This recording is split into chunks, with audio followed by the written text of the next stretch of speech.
পাকিস্তানের সামরিক বাহিনীর হামলায় ৫০ জন ভারতীয় সৈন্য নিহত হয়েছে। এদিকে ভারতের কিছু গণমাধ্যম দাবি করছে দেশটির ছোড়া মিসাইলের আঘাতে নিহত হয়েছে পাকিস্তানে থাকা অন্তত ১০০ জন সন্ত্রাসী। তবে এ বিষয়ে মুখ খুলেনি দিল্লি।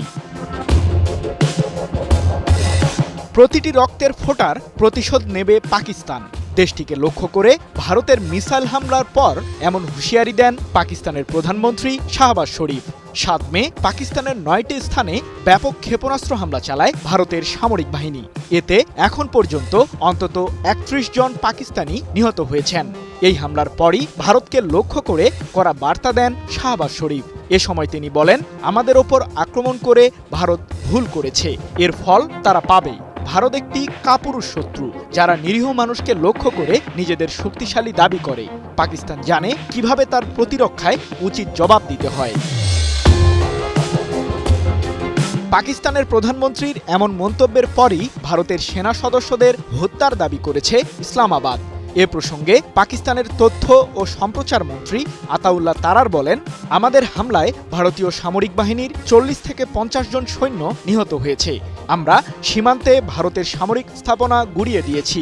পাকিস্তানের এই মন্ত্রীর বরাতে ৮ মে বিষয়টি নিশ্চিত করেছে ব্রিটিশ সংবাদ মাধ্যম দ্য টেলিগ্রাফ। এদিকে সাম্প্রতিক ইস্যুতে ভারতের পররাষ্ট্র মন্ত্রণালয়ের মুখপাত্র বিক্রম মিশ্রি ৮ মে সন্ধ্যায় দিল্লি থেকে প্রেস ব্রিফিং করেছেন।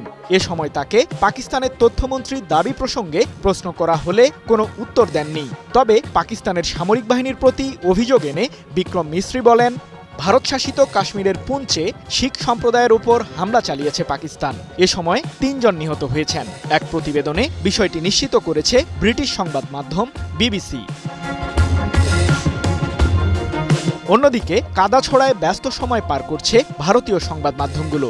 ৮ মে এক প্রতিবেদনে সংবাদ মাধ্যম এনডিটিভি দাবি করেছে, ভারতীয় সামরিক বাহিনীর হামলায় পাকিস্তানে থাকা অন্তত ১০০ জন সন্ত্রাসী নিহত হয়েছে।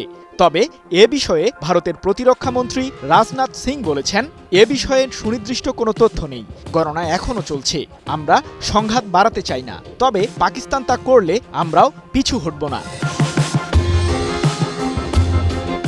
সব মশার বিরুদ্ধে সুরক্ষা দিতে এলো বসুন্ধরা এক্সট্রিম অ্যারোসল, মশার বিরুদ্ধে এক্সট্রিম সুরক্ষা। এর আগে গত ২২ এপ্রিল ভারত শাসিত কাশ্মীরের পেহেলগামে সন্ত্রাসী হামলায় ২৬ জন পর্যটক নিহত হন, যাদের মধ্যে ২৫ জন ভারতীয় ও ১ জন নেপালের নাগরিক ছিলেন। এই ঘটনার পরই পাকিস্তানকে দোষারোপ শুরু করে দিল্লি। শুরু হয় সামরিক উত্তেজনা। সৃজন মাহমুদ, নিউজ 24।